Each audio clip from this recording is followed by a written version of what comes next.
ಆತ್ಮೀಯ ವಿದ್ಯಾರ್ಥಿಗಳೇ, ಪ್ರಥಮ ಪಿಯುಸಿ ರಾಜ್ಯಶಾಸ್ತ್ರದ 3ನೇ ಅಧ್ಯಾಯದಲ್ಲಿ ಮೂಲಭೂತ ರಾಜಕೀಯ ಪರಿಕಲ್ಪನೆಗಳು ಎನ್ನುವಂತಹ ಅಧ್ಯಾಯದಲ್ಲಿ ನಾವು 2ನೇ ಘಟಕ ಕಾನೂನುಗಳ ಬಗ್ಗೆ ಚರ್ಚೆಯನ್ನ ಮಾಡೋಣ.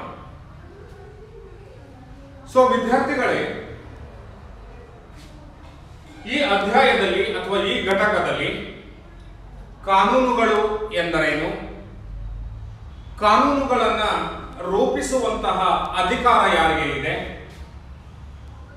ಮತ್ತು ಕಾನೂನುಗಳ ಉಗಮ ಮತ್ತು ಕಾನೂನುಗಳ ಮಹತ್ವ ಮತ್ತು ಕಾನೂನಿನ ವಿಧಗಳನ್ನ ಕುರಿತು ಈ ಒಂದು ಘಟಕದಲ್ಲಿ ನಾವು ಚರ್ಚೆಯನ್ನ ಮಾಡೋಣ. ಇಲ್ಲಿ ವಿದ್ಯಾರ್ಥಿಗಳೇ, ಕಾನೂನುಗಳು ಅಥವಾ ಕಾನೂನು ಅಂತ ಹೇಳಿದ್ರೆ ಮಾನವನ ಬಾಹ್ಯ ವರ್ತನೆಗಳನ್ನ ನಿಯಂತ್ರಿಸಲು ರಾಜ್ಯ ರೂಪಿಸಿರುವಂತಹ ನಿಯಮಗಳನ್ನ ನಾವು ಕಾನೂನುಗಳು ಅಂತ ಹೇಳಿ ಕರೀತೇವೆ.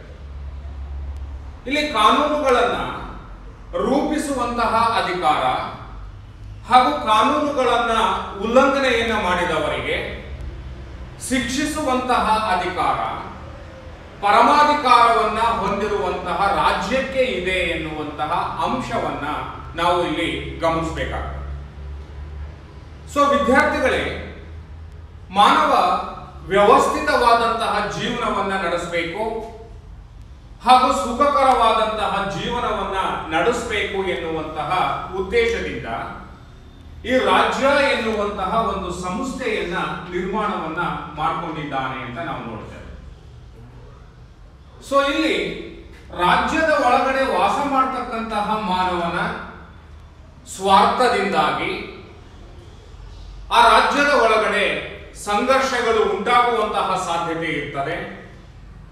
ಹಾಗಾಗಿ ಈ ಮಾನವನ ಈ ಒಂದು ವರ್ತನೆಗಳನ್ನ ಅಂದ್ರೆ ಬಾಹ್ಯ ವರ್ತನೆಗಳನ್ನ ನಿಯಂತ್ರಿಸುವುದರ ಮೂಲಕ ಮಾನವ ವ್ಯವಸ್ಥಿತವಾದಂತಹ ಜೀವನವನ್ನ ನಡೆಸಲು ಅಗತ್ಯವಾದಂತಹ ವಾತಾವರಣವನ್ನ ನಿರ್ಮಾಣ ಮಾಡತಕ್ಕಂತಹ ಜವಾಬ್ದಾರಿ ಯಾರು ಅಂತ ಹೇಳಿದ್ರೆ ರಾಜ್ಯ.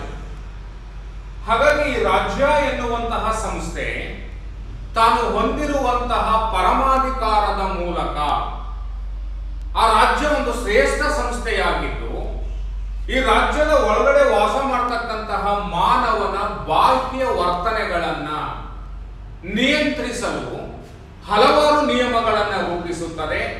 ಅಂತಹ ನಿಯಮಗಳನ್ನೇ ನಾವೇನಂತ ಕರೀತೇವೆ? ಕಾನೂನುಗಳು ಅಂತ ಕರೀತೇವೆ. ಆ ರಾಜ್ಯ ರೂಪಿಸಿರುವಂತಹ ಕಾನೂನುಗಳನ್ನ ಯಾರಾದರೂ ಉಲ್ಲಂಘನೆಯನ್ನ ಮಾಡಿದರೆ ಅವರಿಗೆ ಶಿಕ್ಷೆಯನ್ನ ವಿಧಿಸುವಂತಹ ಅಧಿಕಾರವು ಸಹ ಯಾರಿಗೆ ಇದೆ ಅಂತ ಹೇಳಿದ್ರೆ ಈ ರಾಜ್ಯಕ್ಕೆ ಇರುತ್ತದೆ. ಹಾಗಾಗಿ ಕಾನೂನುಗಳನ್ನ ರೂಪಿಸುವಂತಹ ಅಧಿಕಾರ ಮತ್ತು ಅವುಗಳನ್ನ ಉಲ್ಲಂಘಿಸಿದವರಿಗೆ ಶಿಕ್ಷಿಸುವಂತಹ ಅಧಿಕಾರ ಯಾರಿಗೆ ಇದೆ ಅಂತ ಹೇಳಿದ್ರೆ ರಾಜ್ಯ ಎನ್ನುವಂತಹ ಸಂಸ್ಥೆಗೆ ಇದೆ ಅಂತ ನಾವು ನೋಡ್ತೇವೆ. ಇಲ್ಲಿ ವಿದ್ಯಾರ್ಥಿಗಳೇ, ನೀವು ಅಧ್ಯಯನವನ್ನ ಮಾಡಿದ್ದೀರಿ. ರಾಜ್ಯ ಎನ್ನುವುದು ಒಂದು ಅಗೋಚರವಾದಂತಹ ಸಂಸ್ಥೆ. ಹಾಗಾಗಿ ಆ ರಾಜ್ಯ ಸರ್ಕಾರ ಎನ್ನುವಂತಹ ಸಾಧನದ ಮೂಲಕ, ನಿಯೋಗದ ಮೂಲಕ ಆ ರಾಜ್ಯ ಕಾರ್ಯವನ್ನ ನಿರ್ವಹಿಸುತ್ತದೆ ಅಂತ ನಾವು ನೋಡಿದ್ದೇವೆ. ಈ ಸರ್ಕಾರ ಅಂತಕ್ಕಂಥದ್ದು 3 ಅಂಗಗಳನ್ನು ಒಳಗೊಂಡಿದೆ. ಒಂದು ಶಾಸಕಾಂಗ ಅಂತಕ್ಕಂಥದ್ದು, ಮತ್ತೊಂದು ಕಾರ್ಯಾಂಗ ಅಂತಕ್ಕಂಥದ್ದು, ಮತ್ತೊಂದು ನ್ಯಾಯಾಂಗ ಅಂತಕ್ಕಂಥದ್ದು. ಈ ರಾಜ್ಯ ಕಾನೂನುಗಳನ್ನ ಸರ್ಕಾರದ ಮೂಲಕ ರೂಪಿಸುವಂತಹ ಕಾರ್ಯವನ್ನ ನಿರ್ವಹಿಸುತ್ತೆ. ಸರ್ಕಾರದಲ್ಲಿರ್ತಕ್ಕಂತಹ ಶಾಸಕಾಂಗ ಅನ್ನುವಂಥದ್ದು ಶಾಸನಗಳನ್ನ ಅಂದ್ರೆ ಕಾನೂನುಗಳನ್ನ ರೂಪಿಸುತ್ತದೆ. ಈ ಕಾರ್ಯಾಂಗ ಅಂತಕ್ಕಂಥದ್ದು ಅವುಗಳನ್ನ ರಾಜ್ಯದ ಒಳಗಡೆ ಕಾರ್ಯಗತಗೊಳಿಸುತ್ತದೆ. ಈ ನ್ಯಾಯಾಂಗ ಅಂತಕ್ಕಂಥದ್ದು ಅವುಗಳನ್ನ ಉಲ್ಲಂಘನೆಯನ್ನ ಮಾಡಿದವರಿಗೆ ಶಿಕ್ಷೆಯನ್ನ ವಿಧಿಸುವಂತಹ ನ್ಯಾಯ ತೀರ್ಮಾನವನ್ನ ಮಾಡತಕ್ಕಂತಹ ಅಧಿಕಾರ ನ್ಯಾಯಾಂಗಕ್ಕೆ ಇದೆ. ಹೀಗೆ ಸರ್ಕಾರ ಅನ್ನುವಂಥದ್ದು ಈ 3 ಅಂಗಗಳ ಮೂಲಕ ಕಾರ್ಯವನ್ನ ನಿರ್ವಹಿಸುತ್ತದೆ. ಆದರೆ ಈ ಸರ್ಕಾರಕ್ಕೆ ಈ ಕಾರ್ಯವನ್ನ ನಿರ್ವಹಿಸಲು ಅಧಿಕಾರ ಕೊಟ್ಟಿರೋರು ಯಾರು ಅಂತ ಹೇಳಿದ್ರೆ ರಾಜ್ಯ ಎನ್ನುವಂತಹ ಸಂಸ್ಥೆ. ಹಾಗಾಗಿ ವಾಸ್ತವಿಕವಾಗಿ ಕಾನೂನುಗಳನ್ನು ರೂಪಿಸುವಂತಹ ಮತ್ತು ಶಿಕ್ಷಿಸುವಂತಹ ಅಂತಿಮ ಅಧಿಕಾರ ಇರೋದು ಯಾರಿಗೆ ಅಂತ ಹೇಳಿದ್ರೆ ರಾಜ್ಯ ಎನ್ನುವಂತಹ ಸಂಸ್ಥೆ. ಈ ಸರ್ಕಾರ ಆ ರಾಜ್ಯದ ನಿಯೋಗವಾಗಿದ್ದು, ರಾಜ್ಯದ ಸಾಧನವಾಗಿದ್ದು, ರಾಜ್ಯ ನೀಡುವಂತಹ ಆದೇಶಗಳನ್ನ, ಆಜ್ಞೆಗಳನ್ನ ಜಾರಿಗೊಳಿಸುವಂತಹ ಕಾರ್ಯವನ್ನ ಯಾರು ನಿರ್ವಹಿಸ್ತಾರೆ ಅಂತ ಹೇಳಿದ್ರೆ ಸರ್ಕಾರ ನಿರ್ವಹಿಸುತ್ತದೆ. ಸೊ ಹೀಗಾಗಿ ಒಟ್ಟಾರೆಯಾಗಿ ವಿದ್ಯಾರ್ಥಿಗಳೇ, ಮಾನವನ ಬಾಹ್ಯ ವರ್ತನೆಗಳನ್ನ ನಿಯಂತ್ರಿಸಲು ರಾಜ್ಯ ರೂಪಿಸಿರುವಂತಹ ನಿಯಮಗಳನ್ನೇ ನಾವೇನಂತ ಕರೀತೇವೆ, ಕಾನೂನುಗಳು ಅಂತ ಹೇಳಿ ಕರೀತೇವೆ.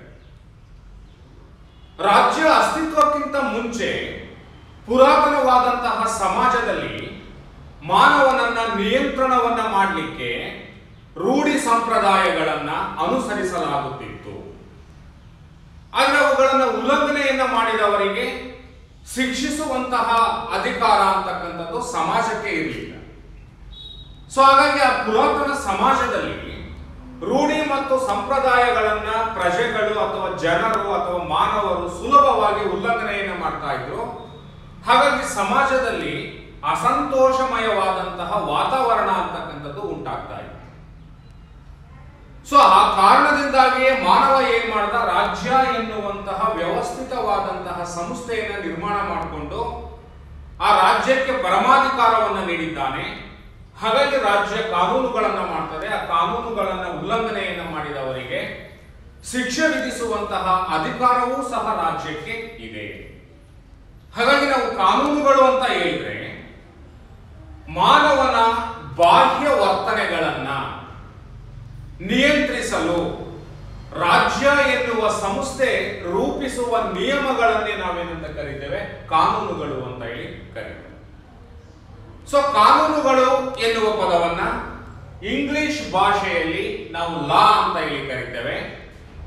ಲಾ ಎನ್ನುವ ಭಾಷೆ ಟುಟಾನಿಕ್ಕರ ಲ್ಯಾಗ್ ಎನ್ನುವ ಪದದಿಂದ ಬಂದಿದೆ.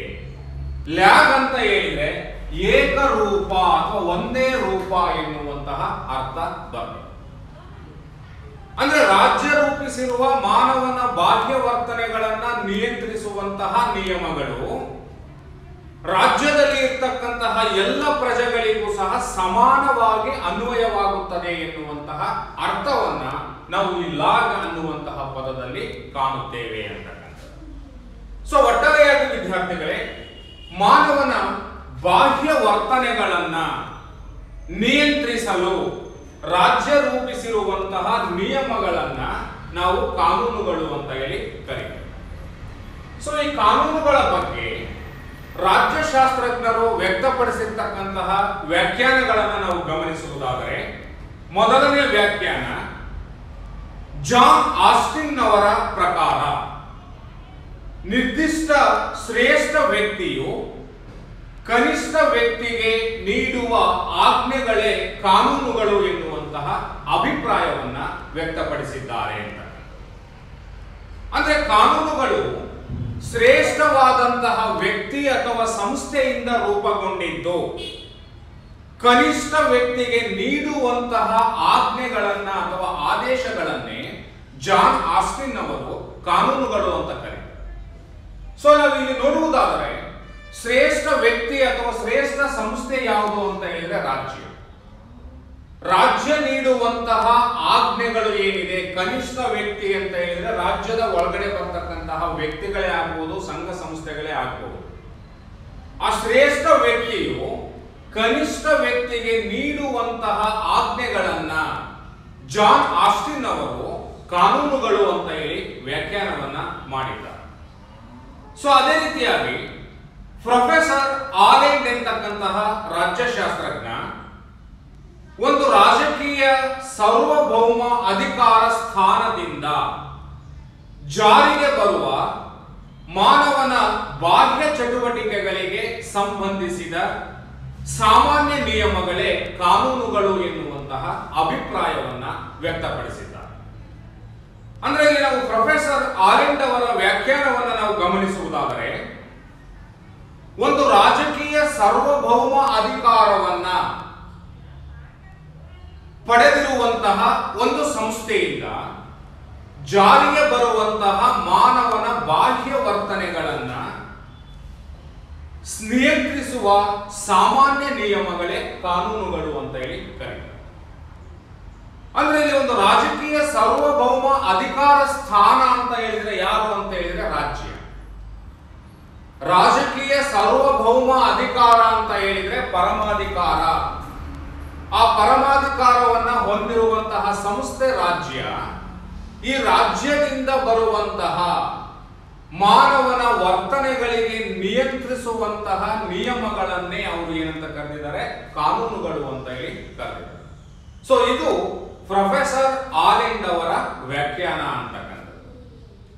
ಸೊ ಮೂರನೇದಾಗಿರ್ತಕ್ಕಂತಹ ಒಂದು ವ್ಯಾಖ್ಯಾನವನ್ನು ನಾವು ನೋಡುವುದಾದರೆ ಟಿ.ಎಚ್. ಗ್ರೀನ್ ಎನ್ನುವಂತಹ ರಾಜ್ಯಶಾಸ್ತ್ರಜ್ಞ ರಾಜ್ಯ ಜಾರಿಗೆ ತರುವ ಹಕ್ಕು ಮತ್ತು ಕರ್ತವ್ಯಗಳ ವ್ಯವಸ್ಥೆಯೇ ಕಾನೂನು ಅಂತ ಹೇಳಿ ಹೇಳಿದ್ದಾರೆ. ಇಲ್ಲಿ ಟಿ.ಎಚ್. ಗ್ರೀನ್ ಅಂತಕ್ಕಂತಹ ರಾಜ್ಯಶಾಸ್ತ್ರಜ್ಞ ಒಂದು ರಾಜ್ಯ ಜಾರಿಗೆ ತರುವಂತಹ ಹಕ್ಕು ಮತ್ತು ಕರ್ತವ್ಯಗಳನ್ನೇ ಕಾನೂನು ಅಂತ ಹೇಳಿಬಿಟ್ಟು ಟಿ.ಎಚ್. ಗ್ರೀನ್ ಅಂತಕ್ಕಂತಹ ರಾಜ್ಯಶಾಸ್ತ್ರಜ್ಞ ಪ್ರತಿಪಾದನೆಯನ್ನ ಮಾಡಿದ್ದಾರೆ. ಅಂದ್ರೆ ಇಲ್ಲಿ ರಾಜ್ಯ ಜಾರಿಗೆ ತರುವಂತಹ ಹಕ್ಕು ಮತ್ತು ಕರ್ತವ್ಯಗಳೇ ಕಾನೂನುಗಳು ಅನ್ನುವಂತಹ ಅಭಿಪ್ರಾಯ. ಪ್ರತಿಯೊಬ್ಬ ವ್ಯಕ್ತಿಗೂ ಸಹ ಹಕ್ಕುಗಳು ಇದೆ. ಆ ಹಕ್ಕುಗಳನ್ನು ಅನುಭವಿಸುವಂತಹ ಸಂದರ್ಭದಲ್ಲಿ ನಿರ್ವಹಿಸಬಹುದಾದಂತಹ ಕರ್ತವ್ಯಗಳು ಇದ್ದಾವೆ. ಅವೆರಡನ್ನೂ ಸಹ ಅವರು ಕಾನೂನು ಎನ್ನುವಂತಹ ಅಭಿಪ್ರಾಯದಲ್ಲಿ ಟಿ.ಎಚ್. ಗ್ರೀನ್ ಅವರು ಪ್ರತಿಪಾದನೆಯನ್ನ ಮಾಡಿದ್ದಾರೆ. ಸೊ ಒಟ್ಟಾರೆಯಾಗಿ ನಾವು ಈ ಎಲ್ಲ ವ್ಯಾಖ್ಯಾನಗಳನ್ನ ಗಮನಿಸುವುದಾದರೆ ಮಾನವನ ಬಾಹ್ಯ ವರ್ತನೆಗಳನ್ನು ನಿಯಂತ್ರಿಸುವಂತಹ ಹಾಗೂ ರಾಜ್ಯ ರೂಪಿಸಿರುವಂತಹ ನಿಯಮಗಳನ್ನೇ ಕಾನೂನುಗಳು ಅಂತ ಹೇಳಿ ನಾವು ಕರೀತೇವೆ. ಈ ರಾಜ್ಯ ಕಾನೂನುಗಳ ಮೂಲಕ ಮಾನವನ ಬಾಹ್ಯ ವರ್ತನೆಗಳನ್ನ ನಿಯಂತ್ರಿಸಿ ಆ ರಾಜ್ಯದ ಒಳಗಡೆ ಶಾಂತಿ ಮತ್ತು ಸುವ್ಯವಸ್ಥತೆಯನ್ನ ಕಲ್ಪಿಸಿ ಮಾನವನ ಸುಖಕರವಾದಂತಹ ಜೀವನವನ್ನ ನಡೆಸಲು ಅಗತ್ಯವಾದಂತಹ ವಾತಾವರಣವನ್ನ ಈ ರಾಜ್ಯ ಎನ್ನುವಂತಹ ಸಂಸ್ಥೆ ನಿರ್ಮಾಣ ಮಾಡಿಕೊಡುತ್ತದೆ ಎನ್ನುವಂಥದ್ದನ್ನು ನಾವು ಇಲ್ಲಿ ಗಮನಿಸಬೇಕಾಗ್ತದೆ. ಸೊ ಅದೇ ರೀತಿಯಾಗಿ ಈ ರಾಜ್ಯ ಎನ್ನುವಂತಹ ಈ ಕಾನೂನು ಎನ್ನುವಂತಹ ಒಂದು ಪ್ರಮುಖ ಪರಿಕಲ್ಪನೆಯ ಪ್ರಾಮುಖ್ಯತೆಗಳನ್ನು ನಾವು ನೋಡುವುದಾದರೆ ಯಾಕೆ ಮಾನವನಿಗೆ ಅಥವಾ ರಾಜ್ಯದಲ್ಲಿ ಕಾನೂನುಗಳು ಬೇಕು ಎನ್ನುವಂತಹ ಅಂಶವನ್ನು ನಾವು ಗಮನಿಸುವುದಾದರೆ ಕಾನೂನುಗಳು ಜನರ ವರ್ತನೆ ಹಾಗೂ ಚಟುವಟಿಕೆಗಳನ್ನು ನಿಯಂತ್ರಿಸುವುದರ ಮೂಲಕ ಸಮಾಜದಲ್ಲಿ ಶಾಂತಿ ಮತ್ತು ಸುವ್ಯವಸ್ಥತೆಯನ್ನು ತರುತ್ತವೆ ಎನ್ನುವಂತಹ ಒಂದು ಪ್ರಮುಖ ಮಹತ್ವವನ್ನು ನಾವು ಇಲ್ಲಿ ಗುರುತಿಸ್ತೇವೆ. ಈ ರಾಜ್ಯದ ಒಳಗಡೆ ಕಾನೂನುಗಳು ಇಲ್ಲ ಅಂತ ಹೇಳಿದ್ರೆ ಸ್ವಾರ್ಥಿಯಾಗಿರ್ತಕ್ಕಂತಹ ಮಾನವ ತನ್ನ ವೈಯಕ್ತಿಕ ಬೇಡಿಕೆಗಳಿಗಾಗಿ ಆ ರಾಜ್ಯದ ಒಳಗಡೆ ಸಂಘರ್ಷವನ್ನ ಉಂಟು ಮಾಡತಕ್ಕಂತಹ ಸಾಧ್ಯತೆ ಇರ್ತದೆ. ಹಾಗಾಗಿ ಆ ಮಾನವನ ಬಾಹ್ಯ ವರ್ತನೆಗಳನ್ನು ನಿಯಂತ್ರಿಸಿ ರಾಜ್ಯದಲ್ಲಿ ಶಾಂತಿ ಮತ್ತು ಸುವ್ಯವಸ್ಥತೆಯನ್ನ ತರುವಂತಹ ಪ್ರಮುಖ ಜವಾಬ್ದಾರಿ ಅಥವಾ ಪಾತ್ರ ಯಾರದ್ದು ಅಂತ ಹೇಳಿದ್ರೆ ಕಾನೂನುಗಳಿಂದ ಮಾತ್ರ ಸಾಧ್ಯ ಅಂತಕ್ಕಂಥ. ಸೊ ಹಾಗಾಗಿ ಕಾನೂನುಗಳು ಜನರ ವರ್ತನೆ ಮತ್ತು ಚಟುವಟಿಕೆಗಳನ್ನ ನಿಯಂತ್ರಿಸುವುದರ ಮೂಲಕ ಸಮಾಜದಲ್ಲಿ ಶಾಂತಿ ಹಾಗೂ ಸುವ್ಯವಸ್ಥತೆಯನ್ನ ಕಾಪಾಡುತ್ತವೆ ಎನ್ನುವಂತಹ ಒಂದು ಪ್ರಮುಖ ಲಕ್ಷಣವನ್ನ ಅಥವಾ ಪ್ರಾಮುಖ್ಯತೆಯನ್ನ ನಾವು ಇಲ್ಲಿ ಗುರುತಿಸಲಿಕ್ಕೆ ಸಾಧ್ಯ ಇದೆ. ಈ ಕಾನೂನುಗಳು ಕಳ್ಳತನ, ಕೊಲೆ, ಸುಲುಗೆ, ದರೋಡೆ, ಅಪಹರಣ, ಅತ್ಯಾಚಾರ ಮುಂತಾದ ಸಮಾಜ ಬಾಹಿರ ಚಟುವಟಿಕೆಗಳನ್ನು ನಿಯಂತ್ರಿಸುವುದರ ಮೂಲಕ ಒಂದು ನಾಗರಿಕ ಸಮಾಜದ ಪರಿಕಲ್ಪನೆಯನ್ನ ಸಾಕಾರಗೊಳಿಸುತ್ತವೆ ಎನ್ನುವಂತಹ ಒಂದು ಪ್ರಾಮುಖ್ಯತೆಯನ್ನು ಸಹ ನಾವು ಇಲ್ಲಿ ಗಮನಿಸಬಹುದಾಗಿದೆ ಅಂತಕ್ಕಂಥ. ಕಾನೂನುಗಳು ರಾಜ್ಯದಲ್ಲಿ ಉಂಟಾಗುವಂತಹ ಅರಾಜಕ ವಾತಾವರಣವನ್ನ ನಿವಾರಿಸಿ ರಾಜ್ಯದಲ್ಲಿ ಶಾಂತಿ ಮತ್ತು ಸುವ್ಯವಸ್ಥತೆ ನೆಲೆಸುವಂತೆ ಮಾಡುವಲ್ಲಿ ಕಾನೂನುಗಳು ಪ್ರಮುಖವಾದಂತಹ ಪಾತ್ರವನ್ನು ವಹಿಸುತ್ತವೆ ಎನ್ನುವಂಥದ್ದನ್ನು ನಾವು ಗಮನಿಸ್ತೇವೆ. ಸೊ ಅದೇ ರೀತಿಯಾಗಿ ಕಾನೂನುಗಳು ಸಾಮಾಜಿಕ ಬದಲಾವಣೆಯನ್ನು ಸಹ ತರುತ್ತವೆ ಎನ್ನುವಂತಹ ಮತ್ತೊಂದು ಪ್ರಾಮುಖ್ಯತೆಯನ್ನ ನಾವು ಇಲ್ಲಿ ಗುರುತಿಸಲಿಕ್ಕೆ ಸಾಧ್ಯ ಇದೆ ಅಂತಕ್ಕಂಥದ್ದು. ಉದಾಹರಣೆಯಾಗಿ ನಾವು ನೋಡೋದಾದ್ರೆ ವರದಕ್ಷಿಣೆ ಪದ್ಧತಿ ಅಂತಕ್ಕಂಥದ್ದು ಕಾನೂನಿನ ಮೂಲಕ ಆ ವರದಕ್ಷಿಣೆಯ ಪದ್ಧತಿ ಎನ್ನುವಂತಹ ಒಂದು ಪಿಡುಗನ್ನ, ಒಂದು ದೋಷವನ್ನ ನಿವಾರಣೆಯನ್ನ ಮಾಡಲಿಕ್ಕೆ ಸಾಧ್ಯ ಆಗಿದೆ. ಹಾಗೆ ಸತಿ ಸಹಗಮನ ಪದ್ಧತಿಯನ್ನು ಸಹ ಕಾನೂನು ನಿಷೇಧ ಮಾಡುವುದರ ಮೂಲಕ ಅಂತಹ ಅಮಾನವೀಯವಾದಂತಹ ಒಂದು ಆಚರಣೆಗಳನ್ನ ಕಾನೂನುಗಳು ನಿಯಂತ್ರಿಸುವಂತಹ ಪ್ರಯತ್ನವನ್ನ ಮಾಡುತ್ತವೆ ಎನ್ನುವಂಥದ್ದನ್ನ, ಅಂದ್ರೆ ಒಟ್ಟಾರೆಯಾಗಿ ಭಿಕ್ಷಾಟನೆ ಆಗಿರಬಹುದು ಅಥವಾ ಯಾವುದೇ ಅವ್ಯವಹಾರ ಆಗಿರಬಹುದು, ಸಾಮಾಜಿಕ ಪಿಡುಗುಗಳನ್ನ ಕಾನೂನುಗಳು ನಿಯಂತ್ರಿಸುವುದರ ಮೂಲಕ ಅಥವಾ ನಿರ್ಮೂಲನೆಯನ್ನು ಮಾಡುವುದರ ಮೂಲಕ ಸಮಾಜದಲ್ಲಿ ಶಾಂತಿ ಮತ್ತು ಸುವ್ಯವಸ್ಥತೆಯನ್ನು ಕಾಪಾಡಿ ಸಾಮಾಜಿಕವಾಗಿರ್ತಕ್ಕಂತಹ ಪ್ರಗತಿಯನ್ನು ಸಹ ಕಾನೂನುಗಳು ಸಾಧಿಸುತ್ತವೆ ಎನ್ನುವಂತಹ ಒಂದು ಲಕ್ಷಣವನ್ನ, ಒಂದು ಪ್ರಾಮುಖ್ಯತೆಯನ್ನು ನಾವು ಕಾಣಲಿಕ್ಕೆ ಸಾಧ್ಯ ಇದೆ ವಿದ್ಯಾರ್ಥಿಗಳು. ಸೊ ಹಾಗೆಯೇ ಕಾನೂನುಗಳು ಸಾಮಾಜಿಕ ಪ್ರಗತಿಗೆ ಮಾಧ್ಯಮವಾಗಿದೆ ಎನ್ನುವಂತಹ ಒಂದು ಪ್ರಾಮುಖ್ಯತೆಯನ್ನು ನಾವು ಗುರುತಿಸಬಹುದು. ಒಂದು ಸಮಾಜ ಪ್ರಗತಿಯನ್ನು ಸಾಧಿಸಬೇಕಾದ್ರೆ ಅಲ್ಲಿ ಅನೇಕ ರೀತಿಯ ಸುಧಾರಣೆಗಳು ಬೇಕಾಗ್ತವೆ. ಉದಾಹರಣೆ, ಭೂ ಸುಧಾರಣಾ ಕಾಯ್ದೆಯನ್ನು ನಾವು ಕಾಣ್ತೇವೆ. ಆ ಕಾನೂನಿನ ಮೂಲಕ ಭೂರಹಿತ ಕಾರ್ಮಿಕರಿಗೆ ಭೂಮಿ ಅಂತಕ್ಕಂಥದ್ದು ಲಭ್ಯವಾಯಿತು. ಅದೇ ರೀತಿ ಕಾರ್ಮಿಕ ಕಾನೂನುಗಳ ಮೂಲಕ ಕೈಗಾರಿಕೆಗಳಲ್ಲಿ ಕಾರ್ಯವನ್ನು ನಿರ್ವಹಿಸತಕ್ಕಂತಹ ಕಾರ್ಮಿಕರಿಗೆ ಅನೇಕ ರೀತಿಯ ಸವಲತ್ತುಗಳನ್ನು ನೀಡಲಾಗ್ತದೆ. ಹೀಗಾಗಿ ಸಾಮಾಜಿಕ ಪ್ರಗತಿಗೆ ಕಾನೂನುಗಳು ಒಂದು ಮಾಧ್ಯಮವಾಗಿವೆ ಎನ್ನುವಂತಹ ಅಂಶವನ್ನ ನಾವು ಗುರುತಿಸಲಿಕ್ಕೆ ಸಾಧ್ಯ ಇದೆ ಅಂತಕ್ಕಂಥದ್ದು. ಕಾನೂನುಗಳು ಸಾಮಾಜಿಕ ಹಿತಾಸಕ್ತಿಯನ್ನ ಸಾಧಿಸುವ ಹಾಗೂ ಸಾಮಾಜಿಕ ನ್ಯಾಯವನ್ನ ಒದಗಿಸುವಂತಹ ಕಾರ್ಯವನ್ನು ಸಹ ನಿರ್ವಹಿಸುತ್ತವೆ ಅಂತೇಳಿ ನಾವು ಅದನ್ನ ಕಾಣ್ತೇವೆ. ಅದೇ ರೀತಿಯಾಗಿ ಕಾನೂನುಗಳು ರಾಜ್ಯಾಡಳಿತಕ್ಕೆ ಮಾರ್ಗದರ್ಶಿಗಳಿದ್ದಂತೆ. ಒಂದು ರಾಜ್ಯ ಅಥವಾ ರಾಜ್ಯದ ಒಳಗಡೆ ಇರತಕ್ಕಂತಹ ಸರ್ಕಾರ ಯಾವ ರೀತಿ ಆಡಳಿತವನ್ನ ನಡೆಸಬೇಕು, ಯಾವ ಅಂಗಗಳು ಯಾವ ಕಾರ್ಯಗಳನ್ನು ನಿರ್ವಹಿಸಬೇಕು ಎನ್ನುವಂಥದ್ದನ್ನು ಸಹ ಕಾನೂನುಗಳು ನಿರ್ಧರಿಸುತ್ತವೆ ಅಂತಕ್ಕಂತಹ ಅಂಶವನ್ನ ನಾವು ಕಾಣ್ತೇವೆ. ಒಂದು ರಾಜ್ಯದಲ್ಲಿ ಕಾನೂನುಗಳು ಅಸ್ತಿತ್ವದಲ್ಲಿ ಇಲ್ಲದೆ ಇದ್ರೆ ಪ್ರಬಲರು ಮತ್ತು ದುರ್ಬಲರ ಮಧ್ಯೆ ಪೈಪೋಟಿ ಉಂಟಾಗಿ ದುರ್ಬಲರು ನಾಶವಾಗಿ ಹೋಗುವಂತಹ ಒಂದು ಸಾಧ್ಯತೆ ಇರ್ತದೆ. ಹಾಗಾಗಿ ಪ್ರಬಲರನ್ನ ನಿಯಂತ್ರಿಸಿ ದುರ್ಬಲರನ್ನ ರಕ್ಷಿಸಿ ಆ ರಾಜ್ಯದಲ್ಲಿ ಶಾಂತಿ ಮತ್ತು ಸುವ್ಯವಸ್ಥತೆ ನೆಲೆಸಬೇಕಾದರೆ ಆ ರಾಜ್ಯಕ್ಕೆ ಕಾನೂನುಗಳು ಅಂತಕ್ಕಂಥದ್ದು ಅಗತ್ಯವಾಗಿ ಬೇಕು ಎನ್ನುವಂತಹ ಒಂದು ಅಂಶವನ್ನ ನಾವು ಕಾಣ್ತೇವೆ. ಒಂದು ರಾಜ್ಯದಲ್ಲಿ ಕಾನೂನುಗಳು ಇಲ್ಲ ಅಂತ ಹೇಳಿದ್ರೆ ಅರಣ್ಯ ನ್ಯಾಯ ಅಂತೇಳಿ ನಾವು ಕರೀತೇವೆ. ಹಿಂದೆ ಸಮಾಜದಲ್ಲಿ ಅಥವಾ ಅದಕ್ಕಿಂತ ಹಿಂದೆ ಇದ್ದಂತಹ ಮಾನವ ಏನು ಒಂದು ಕಾಡು ಮೇಡುಗಳಲ್ಲಿ ವಾಸ ಮಾಡ್ತಾ ಇದ್ದ ಅಂತಹ ಸಂದರ್ಭದಲ್ಲಿ ಇದ್ದಂತಹ ಅರಣ್ಯ ನ್ಯಾಯ ಅಂತಕ್ಕಂಥದ್ದು ಅಸ್ತಿತ್ವಕ್ಕೆ ಬಂದ್ಬಿಡ್ತದೆ. ಮಾನವನ ಮೂಲ ಬೇಡಿಕೆ ಏನು ಇಲ್ಲಿ ಅಂತ ಹೇಳಿದ್ರೆ ಮಾನವ ಶಾಂತಿಯುತವಾದಂತಹ ಸುವ್ಯವಸ್ಥಿತವಾದಂತಹ ಜೀವನವನ್ನ ನಡೆಸಬೇಕು ಎನ್ನುವಂತಹ ಉದ್ದೇಶದಿಂದ ಒಂದು ರಾಜ್ಯ ಎನ್ನುವಂತಹ ಸಂಸ್ಥೆಯನ್ನು ನಿರ್ಮಾಣ ಮಾಡಿಕೊಂಡ. ಆದ್ರೆ ಅದೇ ರಾಜ್ಯದಲ್ಲಿ ಕಾನೂನುಗಳೇ ಇಲ್ಲ ಅಂತ ಹೇಳಿದ್ರೆ ಮತ್ತೆ ಅದೇ ರೀತಿಯ ಅಸಂತೋಷಮಯವಾದಂತಹ ವಾತಾವರಣ ಉಂಟಾಗ್ತದೆ, ಸಂಘರ್ಷ ಉಂಟಾಗ್ತದೆ, ಕೊಲೆ ಸುಲಿಗೆಗಳು ಉಂಟಾಗ್ತದೆ. ಅವೆಲ್ಲವನ್ನ ನಿಯಂತ್ರಣ ಮಾಡಬೇಕು, ಮಾನವನ ಬಾಹ್ಯ ವರ್ತನೆಗಳನ್ನ ನಿಯಂತ್ರಿಸಬೇಕು ಅಂತ ಹೇಳಿದ್ರೆ ಕಾನೂನುಗಳು ಅತ್ಯಂತ ಅಗತ್ಯವಾಗಿ ಬೇಕು. ಆ ಕಾನೂನುಗಳನ್ನ ರೂಪಿಸುವಂತಹ ಅಧಿಕಾರ ಇರೋದು ಯಾರಿಗೆ ಅಂತ ಹೇಳಿದ್ರೆ ಈ ರಾಜ್ಯ ಎಂತಕ್ಕಂತಹ ಸಂಸ್ಥೆಗೆ ಅನ್ನುವಂತಹ ಅಂಶವನ್ನ ನಾವು ಇಲ್ಲಿ ಕಾಣಲಿಕ್ಕೆ ಸಾಧ್ಯ ಇದೆ ವಿದ್ಯಾರ್ಥಿಗಳು. ಸೊ ಅದೇ ರೀತಿಯಾಗಿ ಮೆಕವರ್ ಅಂತಕ್ಕಂತಹ ರಾಜ್ಯಶಾಸ್ತ್ರಜ್ಞ ಈ ಕಾನೂನಿನ ಪ್ರಾಮುಖ್ಯತೆಯನ್ನ ಹೇಳ್ತಾ ಕಾನೂನಿಲ್ಲದೆ ಸಮಾಜದಲ್ಲಿ ಕ್ರಮವಿರುವುದಿಲ್ಲ. ಕ್ರಮರಹಿತ ಸಮಾಜದಲ್ಲಿ ಜನರು ತಾವು ಎಲ್ಲಿಗೆ ಹೋಗುತ್ತಿದ್ದೇವೆ, ಏನು ಮಾಡುತ್ತಿದ್ದೇವೆ ಎನ್ನುವ ಜ್ಞಾನವನ್ನ ಕಳೆದುಕೊಳ್ಳುತ್ತಾರೆ ಎನ್ನುವಂತಹ ಅಭಿಪ್ರಾಯವನ್ನ ವ್ಯಕ್ತಪಡಿಸಿ ಈ ಕಾನೂನಿನ ಪ್ರಾಮುಖ್ಯತೆಯನ್ನ ವಿವರಿಸಿದ್ದಾರೆ ಅಂತಕ್ಕಂಥದ್ದನ್ನ ನಾವು ಕಾಣ್ತೇವೆ. ಇಲ್ಲಿ ಮೆಕವರ್ ಏನ್ ಹೇಳ್ತಾರೆ ಅಂತ ಹೇಳಿದ್ರೆ, ಕಾನೂನುಗಳು ಇಲ್ಲದಿದ್ದರೆ ಸಮಾಜದಲ್ಲಿ ಕ್ರಮ ಅಂತಕ್ಕಂಥದ್ದೇ ಇರೋದಿಲ್ಲ.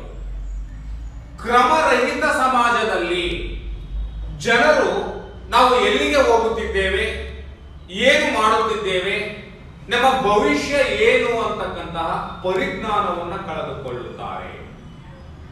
ಸೊ ಆ ಪರಿಜ್ಞಾನವನ್ನು ಕಳೆದುಕೊಳ್ಳುವುದರ ಮೂಲಕ ಮತ್ತೆ ಸಂಘರ್ಷ ಉಂಟಾಗುತ್ತೆ, ಆ ರಾಜ್ಯ ನಾಶವಾಗಿ ಹೋಗ್ಬಿಡ್ತದೆ. ಹಾಗಾಗಿ ರಾಜ್ಯ ವ್ಯವಸ್ಥಿತವಾದಂತಹ ಒಂದು ಸಂಸ್ಥೆಯಾಗಿ ಉಳಿಯಬೇಕಾದರೆ ಆ ರಾಜ್ಯದ ಒಳಗಡೆ ಇರತಕ್ಕಂತಹ ಮಾನವನನ್ನ ನಿಯಂತ್ರಿಸುವುದು ಅತ್ಯಂತ ಅಗತ್ಯ. ಅಂತಹ ಮಾನವನ ಬಾಹ್ಯ ವರ್ತನೆಗಳನ್ನ ನಿಯಂತ್ರಿಸುವಂತಹ ನಿಯಮಗಳನ್ನೇ ನಾವು ಏನಂತ ಗುರುತಿಸ್ತೇವೆ, ಕಾನೂನುಗಳು ಅಂತ ಕರೀತೇವೆ. ಆ ಕಾನೂನುಗಳನ್ನ ರೂಪಿಸುವಂತಹ ಅಧಿಕಾರ ಮತ್ತು ಜವಾಬ್ದಾರಿ ಯಾರ್ದು ಅಂತ ಹೇಳಿದ್ರೆ ರಾಜ್ಯ ಎನ್ನುವಂತಹ ಸಂಸ್ಥೆಯದ್ದು. ಆ ರಾಜ್ಯ ರೂಪಿಸಿರುವಂತಹ ಕಾನೂನುಗಳನ್ನ ಈ ರಾಜ್ಯದಲ್ಲಿ ಇರ್ತಕ್ಕಂತಹ ಯಾವುದೇ ಒಬ್ಬ ವ್ಯಕ್ತಿ ಉಲ್ಲಂಘನೆಯನ್ನ ಮಾಡಿದ್ರೆ ಅವನಿಗೆ ಶಿಕ್ಷೆಯನ್ನ ವಿಧಿಸುವುದರ ಮೂಲಕ ಕಾನೂನುಗಳನ್ನ ರಕ್ಷಣೆ ಮಾಡತಕ್ಕಂಥದ್ದು ಸಹ ರಾಜ್ಯದ ಜವಾಬ್ದಾರಿ ಅಂತಕ್ಕಂಥದ್ದು. ಇಲ್ಲಿ ರಾಜ್ಯ ಸರ್ಕಾರ ಎನ್ನುವಂತಹ ನಿಯೋಗದ 3 ಅಂಗಗಳ ಮೂಲಕ ಕಾನೂನುಗಳನ್ನು ರೂಪಿಸಿ ಆ ರಾಜ್ಯದಲ್ಲಿ ಶಾಂತಿ ಮತ್ತು ಸುವ್ಯವಸ್ಥತೆಯನ್ನು ಕಾಪಾಡುವಂತಹ ಕಾರ್ಯವನ್ನ ರಾಜ್ಯ ಮಾಡ್ತದೆ. ಆ ರಾಜ್ಯಕ್ಕೆ ಕಾನೂನುಗಳು ಅತ್ಯಂತ ಅಗತ್ಯ. ಆ ರಾಜ್ಯ ಪರಮಾಧಿಕಾರವನ್ನು ಹೊಂದಿರುವಂತಹ ಸಂಸ್ಥೆಯಾಗಿರುವುದರಿಂದ ಆ ರಾಜ್ಯಕ್ಕೆ ಈ ಕಾನೂನುಗಳನ್ನ ರೂಪಿಸುವಂತಹ ಅಧಿಕಾರ ಇದೆ ಅಂತಕ್ಕಂಥದ್ದು. ಒಂದು ರಾಜ್ಯದಲ್ಲಿ ಇರ್ತಕ್ಕಂತಹ ಎಲ್ಲ ಪ್ರಜೆಗಳಿಗೂ ಸಹ ಕಾನೂನುಗಳು ಏಕರೂಪವಾಗಿ ಅನ್ವಯವಾಗುತ್ತವೆ. ಕಾನೂನುಗಳನ್ನು ಶ್ರೀಮಂತ ಮತ್ತು ಬಡವ, ಅಥವಾ ಲಿಂಗಭೇದ ಮಹಿಳೆ ಮತ್ತು ಪುರುಷ, ಅಥವಾ ಪ್ರಬಲ ಮತ್ತು ದುರ್ಬಲ ಅನ್ನುವಂತಹ ಯಾವುದೇ ತಾರತಮ್ಯ ಇಲ್ಲದೆ ರಾಜ್ಯದ ಕಾನೂನುಗಳು ಎಲ್ಲರಿಗೂ ಸಮಾನವಾಗಿ ಏಕರೂಪವಾಗಿ ಅನ್ವಯವಾಗುತ್ತವೆ. ಸೊ ಹಾಗಾಗಿನೇ ಈ ಕಾನೂನು ಅಂತ ಹೇಳಿದ್ರೆ ಆ ಕಾನೂನು ಎನ್ನುವ ಪದವನ್ನ ಇಂಗ್ಲಿಷ್ ಭಾಷೆಯಲ್ಲಿ ಲಾ ಅಂತ ಕರೀತಾರೆ. ಆ ಲಾ ಎನ್ನುವ ಪದದ ಮೂಲ ಪದ ಯಾವುದು ಅಂತ ಹೇಳಿದ್ರೆ ಟ್ಯುಟಾನಿಕ್ ಲ್ಯಾಗ್ ಎನ್ನುವ ಮೂಲ ಪದದಿಂದ ಬಂದಿದೆ. ಲ್ಯಾಗ್ ಅಂತ ಹೇಳಿದ್ರೆ ಏಕರೂಪ, ಎಲ್ಲರಿಗೂ ಸಮಾನವಾಗಿ ಅನ್ವಯವಾಗುವುದು ಎನ್ನುವಂತಹ ಅರ್ಥ. ಸೊ ಒಟ್ಟಾರೆಯಾಗಿ ವಿದ್ಯಾರ್ಥಿಗಳೇ, ಕಾನೂನುಗಳು ಅಂತ ಹೇಳಿದ್ರೆ ಮಾನವನ ಬಾಹ್ಯ ವರ್ತನೆಗಳನ್ನ ನಿಯಂತ್ರಿಸಲು ರಾಜ್ಯ ರೂಪಿಸಿರುವಂತಹ ನಿಯಮಗಳನ್ನ ನಾವು ಕಾನೂನುಗಳು ಅಂತ ಕರೀತೇವೆ. ಕಾನೂನುಗಳು ಎಲ್ಲರಿಗೂ ರಾಜ್ಯದ ಒಳಗಡೆ ಏಕರೂಪವಾಗಿ ಅನ್ವಯವಾಗುತ್ತವೆ ಅನ್ನುವಂತಹ ವಿಚಾರವನ್ನ ನಾವು ಇಲ್ಲಿ ಗಮನಿಸಬೇಕಾಗ್ತದೆ. ಸೊ ಅದೇ ರೀತಿ ಕಾನೂನಿನಲ್ಲಿ ಅನೇಕ ವಿಧಗಳನ್ನ ಕಾಣ್ತೇವೆ. ಅದರಲ್ಲಿ ಪ್ರಮುಖವಾಗಿರ್ತಕ್ಕಂತಹ ವಿಧಗಳನ್ನು ನಾವು ನೋಡುವುದಾದರೆ ಸಂವಿಧಾನಾತ್ಮಕ ಕಾನೂನುಗಳು ಇದೆ, ಸಾಮಾನ್ಯ ಕಾನೂನುಗಳು, ಅಂತಾರಾಷ್ಟ್ರೀಯ ಕಾನೂನುಗಳು, ರಾಷ್ಟ್ರೀಯ ಕಾನೂನುಗಳು, ಆಡಳಿತಾತ್ಮಕ ಕಾನೂನುಗಳು ಹಾಗೂ ಸುಗ್ರೀವಾಜ್ಞೆಗಳು ಎನ್ನುವಂತಹ ಕಾನೂನಿನ ವಿಧಗಳನ್ನು ನಾವು ಇಲ್ಲಿ ಕಾಣ್ತಾ ಇದ್ದೇವೆ. ಸೊ ವಿದ್ಯಾರ್ಥಿಗಳೇ, ನಾವು ಮುಂದಿನ ಹಂತದಲ್ಲಿ ಈ ಕಾನೂನಿನ ವಿಧಗಳನ್ನ ಅಧ್ಯಯನವನ್ನ ಅಥವಾ ಚರ್ಚೆಯನ್ನ ಮಾಡೋಣ.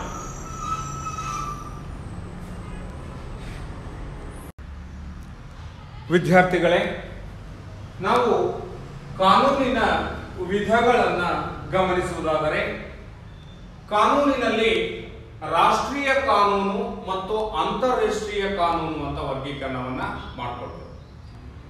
ಇಲ್ಲಿ ರಾಷ್ಟ್ರೀಯ ಕಾನೂನಿನಲ್ಲಿ ಸಂವಿಧಾನಾತ್ಮಕ ಕಾನೂನು ಮತ್ತೊಂದು ಸಾಮಾನ್ಯ ಕಾನೂನು ಎನ್ನುವಂತಹ ಮತ್ತೊಂದು ವಿಧಗಳನ್ನ ಕಾಣ್ತೇವೆ.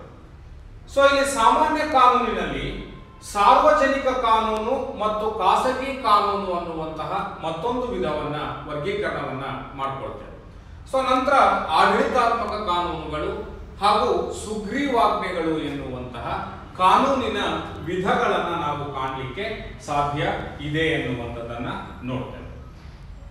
ಸೊ ವಿದ್ಯಾರ್ಥಿಗಳಿಗೆ ಮೊದಲನೇದಾಗಿ ರಾಷ್ಟ್ರೀಯ ಕಾನೂನು ಅಂದ್ರೆ ಏನು, ಯಾವುಗಳನ್ನ ನಾವು ರಾಷ್ಟ್ರೀಯ ಕಾನೂನುಗಳು ಅಂತ ಕರಿತೀವಿ ಎನ್ನುವಂಥದ್ದನ್ನ ಗಮನಿಸೋಣ. ಇಲ್ಲಿ ರಾಷ್ಟ್ರೀಯ ಕಾನೂನು ಅಂತ ಹೇಳಿದ್ರೆ ರಾಜ್ಯದ ವ್ಯಾಪ್ತಿಯೊಳಗಡೆ ಬರುವಂತಹ ಎಲ್ಲ ವ್ಯಕ್ತಿಗಳ ಮತ್ತು ಸಂಘ ಸಂಸ್ಥೆಗಳ ಬಾಹ್ಯ ನಡವಳಿಕೆಗಳನ್ನ ನಿಯಂತ್ರಿಸುವಂತಹ ಕಾನೂನುಗಳು, ವ್ಯಕ್ತಿ ಮತ್ತು ರಾಜ್ಯ, ವ್ಯಕ್ತಿ ಮತ್ತು ವ್ಯಕ್ತಿ ಮತ್ತು ವ್ಯಕ್ತಿ ಮತ್ತು ಸಂಘ ಸಂಸ್ಥೆಗಳ ಸಂಬಂಧಗಳನ್ನ ನಿರ್ಧರಿಸಿ ಸ್ಪಷ್ಟಪಡಿಸುವಂತಹ ಕಾನೂನುಗಳಾಗಿವೆ ಅಂತಕ್ಕಂಥ ಈ ರಾಷ್ಟ್ರೀಯ ಕಾನೂನಿನ ರಚನೆಯನ್ನ ರಾಜ್ಯದ ಶಾಸನ ಸಭೆ ಅಂತಕ್ಕಂಥದ್ದು ಮಾಡ್ತದೆ. ಈ ಕಾನೂನಿಗೆ ಪರಮಾಧಿಕಾರದ ಬೆಂಬಲವಿರುವುದರಿಂದ ಬಲಪ್ರಯೋಗ ಮಾಡುವಂತಹ ಅಧಿಕಾರ ಇದೆ. ಈ ರಾಷ್ಟ್ರೀಯ ಕಾನೂನುಗಳು ರಾಜ್ಯದ ಪ್ರತಿಯೊಬ್ಬ ವ್ಯಕ್ತಿಯೂ ಸಹ ಕಡ್ಡಾಯವಾಗಿ ಪಾಲನೆಯನ್ನ ಮಾಡಬೇಕು. ಇದರ ಉಲ್ಲಂಘನೆಗೆ ಶಿಕ್ಷೆ ಇರುತ್ತದೆ. ಇದನ್ನ ನಾವು ಮುನಿಸಿಪಲ್ ಕಾನೂನು ಅಂತಲೂ ಸಹ ನಾವು ಇದನ್ನ ಕರೀತೇವೆ. ಅಂದ್ರೆ ಒಂದು ರಾಜ್ಯದ ಶಾಸಕಾಂಗದಿಂದ ರೂಪಿತವಾಗಿದ್ದು ರಾಜ್ಯದ ಒಳಗಡೆ ಇರ್ತಕ್ಕಂತಹ ವ್ಯಕ್ತಿ ಮತ್ತು ರಾಜ್ಯಗಳ ನಡುವಿನ ಸಂಬಂಧಗಳನ್ನ ನಿರ್ಧರಿಸುವಂತಹ ಕಾನೂನುಗಳನ್ನ ನಾವು ಏನಂತ ಕರಿತೀವಿ, ರಾಷ್ಟ್ರೀಯ ಕಾನೂನುಗಳು ಅಂತ ಹೇಳಿ ಕರೀತೀವಿ. ಸೊ ಅದೇ ರೀತಿಯಾಗಿ ಮತ್ತೊಂದು ವಿಧ ಅಂತ ಹೇಳಿದ್ರೆ ಸಂವಿಧಾನಾತ್ಮಕ ಕಾನೂನುಗಳು ಅಂತಕ್ಕಂಥದ್ದು. ಸಂವಿಧಾನ ರಚನಾ ಸಮಿತಿಯಿಂದ ರಚಿಸಲಾಗಿರುವ ರಾಷ್ಟ್ರದ ಮೂಲಭೂತ ಕಾನೂನುಗಳನ್ನು ಸಂವಿಧಾನಾತ್ಮಕ ಕಾನೂನು ಅಂತ ಹೇಳಿ ಕರೀತಾರೆ. ಅಂದ್ರೆ ಈ ಕಾನೂನುಗಳು ರಾಷ್ಟ್ರದ ಮೂಲಭೂತ ಕಾನೂನುಗಳಾಗಿರುತ್ತವೆ. ಸಂವಿಧಾನದಲ್ಲಿ ನಮೂದನೆಯನ್ನ ಮಾಡಲ್ಪಟ್ಟಿರುವಂತಹ ಕಾನೂನುಗಳು ಸಂವಿಧಾನಾತ್ಮಕ ಕಾನೂನುಗಳು ಅಂತಕ್ಕಂಥದ್ದು. ಒಂದು ರಾಷ್ಟ್ರದ ಸರ್ವೋಚ್ಚ ಹಾಗೂ ಮೂಲಭೂತ ಕಾನೂನುಗಳಾಗಿದ್ದು ಸರ್ಕಾರದ ಅಂಗಗಳ ರಚನೆ ಮತ್ತು ಸರ್ಕಾರದ ಅಂಗಗಳ ನಡುವೆ ಇರತಕ್ಕಂತಹ ಸಂಬಂಧಗಳನ್ನ ನಿರ್ಧರಿಸುವಂತಹ ಕಾನೂನುಗಳನ್ನ ನಾವು ಸಂವಿಧಾನಾತ್ಮಕ ಕಾನೂನು ಅಂತ ಹೇಳಿ ಕರೀತೀವಿ. ಸೊ ಮತ್ತೊಂದು ವಿಧ ಅಂತ ಹೇಳಿದ್ರೆ ಸಾಮಾನ್ಯ ಕಾನೂನುಗಳು ಅಂತಕ್ಕಂಥ ಒಂದು ರಾಷ್ಟ್ರದ ಪ್ರಜೆಗಳ ನಡುವಿನ ಸಂಬಂಧ ಹಾಗೂ ರಾಜ್ಯ ಮತ್ತು ಪ್ರಜೆಗಳ ನಡುವಿನ ಸಂಬಂಧಗಳನ್ನ ನಿರ್ಧರಿಸುವಂತಹ ಕಾನೂನುಗಳನ್ನ ಸಾಮಾನ್ಯ ಕಾನೂನುಗಳು ಅಂತ ಹೇಳಿ ಕರೀತಾರೆ. ಒಂದು ರಾಷ್ಟ್ರದ ಶಾಸಕಾಂಗವು ಸಾಮಾನ್ಯ ಕಾನೂನುಗಳನ್ನ ರೂಪಿಸುತ್ತದೆ. ಸಾಮಾನ್ಯ ಕಾನೂನುಗಳನ್ನ ಉಲ್ಲಂಘಿಸಿದವರು ಸಹ ಶಿಕ್ಷೆಗೆ ಒಳಗಾಗುತ್ತಾರೆ ಅಂತ ನಾವು ಕಾಣ್ತೇವೆ. ಈ ಸಾಮಾನ್ಯ ಕಾನೂನಿನಲ್ಲಿ ಮತ್ತೆ ಎರಡು ವರ್ಗೀಕರಣವನ್ನು ಕಾಣ್ತೇವೆ. ಒಂದು ಸಾರ್ವಜನಿಕ ಕಾನೂನು, ಮತ್ತೊಂದು ಖಾಸಗಿ ಕಾನೂನು ಅಂತ ಇದೆ. ಸಾರ್ವಜನಿಕ ಕಾನೂನು ಅಂತ ಹೇಳಿದ್ರೆ ರಾಜ್ಯ ಮತ್ತು ಪ್ರಜೆಗಳ ನಡುವಿನ ಸಂಬಂಧಗಳನ್ನು ರೂಪಿಸುವ ಮತ್ತು ನಿಯಂತ್ರಿಸುವ ಕಾನೂನುಗಳನ್ನ ಸಾರ್ವಜನಿಕ ಕಾನೂನುಗಳು ಅಂತ ಹೇಳಿ ಕರೀತಾರೆ. ಪ್ರಜೆಗಳು ಮತ್ತು ಪ್ರಜೆಗಳ ನಡುವೆ ಇರುವಂತಹ ಸಂಬಂಧಗಳನ್ನ ನಿರ್ಧರಿಸುವಂತಹ ಕಾನೂನುಗಳನ್ನ ಖಾಸಗಿ ಕಾನೂನುಗಳು ಅಂತ ಹೇಳಿ ನಾವು ಕರೀತೀವಿ. ಸೊ ಅದೇ ರೀತಿಯಾಗಿ ಮತ್ತೊಂದು ವಿಧಾನ ಅಂತ ಹೇಳಿದ್ರೆ ಆಡಳಿತಾತ್ಮಕ ಕಾನೂನುಗಳು. ಒಂದು ರಾಷ್ಟ್ರದಲ್ಲಿ ರಾಜ್ಯ ಮತ್ತು ನಾಗರಿಕ ಸೇವಾ ವರ್ಗದ ನಡುವಿನ ಸಂಬಂಧಗಳನ್ನು ನಿರ್ಧರಿಸುವಂತಹ ನಿಯಮಗಳನ್ನು ಆಡಳಿತಾತ್ಮಕ ಕಾನೂನುಗಳು ಅಂತ ಹೇಳಿ ಕರೀತಾರೆ. ಸಾರ್ವಜನಿಕ ಆಡಳಿತದಲ್ಲಿ ನಿರತರಾಗಿರುವಂತಹ ನಾಗರಿಕ ಸೇವಾ ವರ್ಗವು ಈ ಕಾನೂನಿಗೆ ಅನುಗುಣವಾಗಿ ಆಡಳಿತವನ್ನ ನಡೆಸಬೇಕಾಗುತ್ತದೆ. ಇಂತಹ ಕಾನೂನುಗಳನ್ನ ಆಡಳಿತಾತ್ಮಕ ಕಾನೂನುಗಳು ಅಂತ ಹೇಳಿ ಕರೀತಾರೆ. ಸೊ ಹೀಗೆ ವಿದ್ಯಾರ್ಥಿಗಳೇ, ಕಾನೂನಿನಲ್ಲಿ ನಾವು ರಾಷ್ಟ್ರೀಯ ಕಾನೂನು, ಅಂತಾರಾಷ್ಟ್ರೀಯ ಕಾನೂನು, ಸಂವಿಧಾನಾತ್ಮಕ ಕಾನೂನು, ಸಾಮಾನ್ಯ ಕಾನೂನು, ಖಾಸಗಿ ಕಾನೂನು, ಸಾರ್ವಜನಿಕ ಕಾನೂನು ಮತ್ತು ಆಡಳಿತಾತ್ಮಕ ಕಾನೂನುಗಳು ಎಂತಕ್ಕಂತಹ ವರ್ಗೀಕರಣವನ್ನ ಕಾಣಲಿಕ್ಕೆ ಸಾಧ್ಯ ಇದೆ ಅಂತಕ್ಕಂಥದ್ದನ್ನ ನೋಡ. ಇಲ್ಲಿ ವಿದ್ಯಾರ್ಥಿಗಳೇ, ಸುಗ್ರೀವಾಜ್ಞೆಗಳು ಎನ್ನುವಂತಹ ಮತ್ತೊಂದು ಕಾನೂನಿನ ರೀತಿಯಲ್ಲಿಯೇ ಕಾರ್ಯನಿರ್ವಹಿಸತಕ್ಕಂತಹ ಅಂಶವನ್ನು ನಾವು ಇಲ್ಲಿ ಕಾಣಬಹುದು. ಏನು ಸುಗ್ರೀವಾಜ್ಞೆ ಅಂತ ಹೇಳಿದ್ರೆ, ಶಾಸಕಾಂಗವು ಅಧಿವೇಶನದಲ್ಲಿ ಇಲ್ಲದೆ ಇರುವಾಗ ರಾಷ್ಟ್ರಕ್ಕೆ ಕಾನೂನಿನ ಅಗತ್ಯ ಉಂಟಾದರೆ ರಾಷ್ಟ್ರದ ಮುಖ್ಯಸ್ಥರು ಹೊರಡಿಸುವಂತಹ ಆಜ್ಞೆಗಳನ್ನು ನಾವೇನಂತ ಕರೀತೇವೆ, ಸುಗ್ರೀವಾಜ್ಞೆಗಳು ಅಂತ ಕರೀತೇವೆ. ಸೊ ನಿಮ್ಮೆಲ್ಲರಿಗೂ ಗೊತ್ತಿದೆ, ಕಾನೂನುಗಳನ್ನ ರೂಪಿಸುವಂತಹ ಅಧಿಕಾರ ರಾಜ್ಯಕ್ಕೆ ಇದೆ. ಆ ರಾಜ್ಯ ಅಧಿಕಾರವನ್ನ ಸರ್ಕಾರಕ್ಕೆ ನೀಡ್ತದೆ. ಸರ್ಕಾರ ಶಾಸಕಾಂಗದ ಮೂಲಕ ಶಾಸನಗಳನ್ನ ಮಾಡ್ತದೆ. ಇಲ್ಲಿ ಕಾನೂನುಗಳನ್ನ ರೂಪಿಸುವಂತಹ ಅಧಿಕಾರವನ್ನ ಹೊಂದಿರತಕ್ಕಂತಹ ಅಂಗ ಯಾವುದು ಅಂತ ಹೇಳಿದ್ರೆ ಶಾಸಕಾಂಗ ಅಂತಕ್ಕಂಥದ್ದು ಅದು ಅಧಿಕಾರವನ್ನ ಹೊಂದಿದೆ. ರಾಷ್ಟ್ರಕ್ಕೆ ಅಗತ್ಯವಾದಂತಹ ಶಾಸನಗಳನ್ನ ರೂಪಿಸುವಂತಹ ಅಧಿಕಾರ ಶಾಸಕಾಂಗಕ್ಕೆ ಇದೆ. ಶಾಸಕಾಂಗವು ತನ್ನ ಅಧಿವೇಶನಗಳಲ್ಲಿ ಶಾಸನಗಳನ್ನ ರೂಪಿಸುವಂತಹ ಜವಾಬ್ದಾರಿಯನ್ನ ನಿರ್ವಹಿಸುತ್ತದೆ. ಒಂದು ರಾಷ್ಟ್ರದಲ್ಲಿ ಶಾಸಕಾಂಗವು ಅಧಿವೇಶನದಲ್ಲಿ ಇಲ್ಲದೆ ಇದ್ದಾಗ ಆ ರಾಷ್ಟ್ರಕ್ಕೆ ತುರ್ತು ಕಾನೂನಿನ ಅಗತ್ಯ ಉಂಟಾದರೆ ಆ ರಾಜ್ಯದ ಮುಖ್ಯಸ್ಥನಾದಂತಹ ರಾಷ್ಟ್ರಪತಿ ಹೊರಡಿಸುವಂತಹ ಆಜ್ಞೆಗಳನ್ನೇ ನಾವೇನಂತ ಕರೀತೇವೆ, ಸುಗ್ರೀವಾಜ್ಞೆಗಳು ಅಂತ ಕರೀತೇವೆ. ಈ ಸುಗ್ರೀವಾಜ್ಞೆಗಳು ಸಹ ಕಾನೂನಿನ ರೀತಿಯಲ್ಲಿಯೇ ಕಾರ್ಯವನ್ನ ನಿರ್ವಹಿಸುತ್ತವೆ. ಮತ್ತೆ ಶಾಸಕಾಂಗ ಅಧಿವೇಶನ ಸೇರಿದ ಸಂದರ್ಭದಲ್ಲಿ ಆ ಸುಗ್ರೀವಾಜ್ಞೆಗಳನ್ನ ಅಧಿವೇಶನದಲ್ಲಿ ಮಂಡನೆಯನ್ನ ಮಾಡಿ ಶಾಸಕಾಂಗದ ಬಹುಮತವನ್ನ ಪಡ್ಕೊಂಡ್ರೆ ಅದು ಕಾನೂನಾಗಿ ಅಸ್ತಿತ್ವದಲ್ಲಿ ಇರ್ತದೆ. ಇಲ್ಲ ಅಂತ ಹೇಳಿದ್ರೆ ಸುಗ್ರೀವಾಜ್ಞೆ ಅಂತಕ್ಕಂಥದ್ದು ರದ್ದಾಗ್ತದೆ. ಸೊ ಸುಗ್ರೀವಾಜ್ಞೆಗಳ ಅಧಿಕಾರಾವಧಿ ಎಷ್ಟು ಅಂತ ಹೇಳಿದ್ರೆ 6 ತಿಂಗಳು. ಯಾವುದೇ ರಾಜ್ಯದ ಮುಖ್ಯಸ್ಥನು ಹೊರಡಿಸಿದ ಆಜ್ಞೆ ಸುಗ್ರೀವಾಜ್ಞೆ ಏನಿದೆ ಅದು 6 ತಿಂಗಳ ಒಳಗಾಗಿ ಶಾಸಕಾಂಗದ ಒಪ್ಪಿಗೆಯನ್ನು ಪಡ್ಕೊಳ್ಬೇಕು. ಒಪ್ಪಿಗೆಯನ್ನು ಪಡ್ಕೊಂಡ್ರೆ ಅದು ಕಾನೂನಾಗಿ ಮುಂದುವರಿತದೆ, ಶಾಸನವಾಗಿ ಮುಂದುವರಿತದೆ. ಇಲ್ಲ ಅಂತ ಹೇಳಿದ್ರೆ ಆ ಸುಗ್ರೀವಾಜ್ಞೆ ಅಂತಕ್ಕಂಥದ್ದು ರದ್ದಾಗುತ್ತದೆ ಎನ್ನುವಂಥದ್ದನ್ನು ನಾವು ಕಾಣ್ತೇವೆ. ಒಂದು ರಾಷ್ಟ್ರದಲ್ಲಿ ಶಾಸಕಾಂಗವು ಅಧಿವೇಶನದಲ್ಲಿ ಇಲ್ಲದೇ ಇದ್ದಾಗ ಆ ರಾಜ್ಯಕ್ಕೆ ತುರ್ತು ಕಾನೂನಿನ ಅಗತ್ಯ ಉಂಟಾದರೆ ಆ ರಾಜ್ಯದ ಮುಖ್ಯಸ್ಥನು ಹೊರಡಿಸುವಂತಹ ಆಜ್ಞೆಗಳನ್ನೇ ನಾವೇನಂತ ಕರಿತೀವಿ, ಸುಗ್ರೀವಾಜ್ಞೆಗಳು ಅಂತ ಕರೀತೀವಿ. ಸುಗ್ರೀವಾಜ್ಞೆಗಳ ತರ ಒಂದು ರೀತಿಯ ಕಾನೂನಿನಂತೆಯೇ ಕಾರ್ಯವನ್ನ ನಿರ್ವಹಿಸುತ್ತವೆ. ಆ ಸುಗ್ರೀವಾಜ್ಞೆಗಳು ಸಹ ಒಂದು ವಿಧದಲ್ಲಿ ಕಾನೂನುಗಳು ಇದ್ದಂತೆ. ಆ ಸುಗ್ರೀವಾಜ್ಞೆಗಳ ಅಧಿಕಾರಾವಧಿ ಎಷ್ಟು ಅಂತ ಹೇಳಿದ್ರೆ 6 ತಿಂಗಳು ಅಂತಕ್ಕಂಥ. ಆ ಸುಗ್ರೀವಾಜ್ಞೆಗಳು ಜಾರಿಗೆ ಬಂದ 6 ತಿಂಗಳ ಒಳಗಾಗಿ ಶಾಸಕಾಂಗದಲ್ಲಿ ಒಪ್ಪಿಗೆಯನ್ನು ಪಡ್ಕೊಳ್ಬೇಕು. ಒಪ್ಪಿಗೆಯನ್ನು ಪಡ್ಕೊಂಡ್ರೆ ಅದು ಶಾಸನವಾಗಿ ಹಾಗೆ ಮುಂದುವರಿತದೆ. ಇಲ್ಲ ಅಂತ ಹೇಳಿದ್ರೆ ಆ ಸುಗ್ರೀವಾಜ್ಞೆಗಳು ರದ್ದಾಗುತ್ತದೆ. ಭಾರತದಲ್ಲಿ ಸುಗ್ರೀವಾಜ್ಞೆಗಳನ್ನ ಹೊರಡಿಸುವಂತಹ ಅಧಿಕಾರ ರಾಷ್ಟ್ರಪತಿಗಳಿಗೆ ಇರುತ್ತದೆ. ರಾಜ್ಯಗಳಲ್ಲಿ ಸುಗ್ರೀವಾಜ್ಞೆಗಳನ್ನ ಹೊರಡಿಸುವಂತಹ ಅಧಿಕಾರ ರಾಜ್ಯಪಾಲರಿಗೆ ಇದೆ ಎನ್ನುವಂತಹ ಅಂಶವನ್ನ ನಾವು ಇಲ್ಲಿ ಗಮನಿಸಬೇಕಾಗ್ತದೆ. ಸೊ ಒಟ್ಟಾರೆಯಾಗಿ ಸುಗ್ರೀವಾಜ್ಞೆಗಳು ಸಹ ಒಂದು ರೀತಿಯ ಕಾನೂನಿನಂತೆಯೇ ಕಾರ್ಯವನ್ನ ನಿರ್ವಹಿಸುತ್ತವೆ.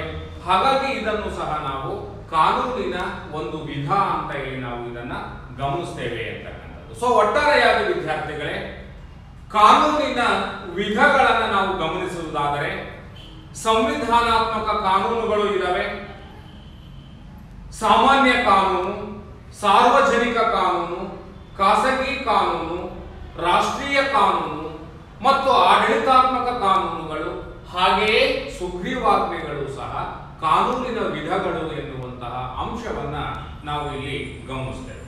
ಸೊ ವಿದ್ಯಾರ್ಥಿಗಳೇ, ನಾವು ಈ ತರಗತಿಯಲ್ಲಿ ಕಾನೂನಿನ ರಚನೆ, ಕಾನೂನಿನ ಪ್ರಾಮುಖ್ಯತೆ ಮತ್ತು ಕಾನೂನಿನ ವಿಧಗಳನ್ನು ಕುರಿತು ಈ ತರಗತಿಯಲ್ಲಿ ಅಧ್ಯಯನವನ್ನು ಅಥವಾ ಚರ್ಚೆಯನ್ನ ಮಾಡಿದ್ದೇವೆ. ಸೊ ಮುಂದಿನ ತರಗತಿಯಲ್ಲಿ ಈ ಮೂಲಭೂತ ರಾಜಕೀಯ ಪರಿಕಲ್ಪನೆಗಳ 3ನೇ ಘಟಕವಾದಂತಹ ಸ್ವಾತಂತ್ರ್ಯ ಎನ್ನುವಂತಹ ಪರಿಕಲ್ಪನೆಯ ಬಗ್ಗೆ ನಾವು ಚರ್ಚೆಯನ್ನ ಮಾಡೋಣ. ಧನ್ಯವಾದಗಳು ವಿದ್ಯಾರ್ಥಿಗಳು.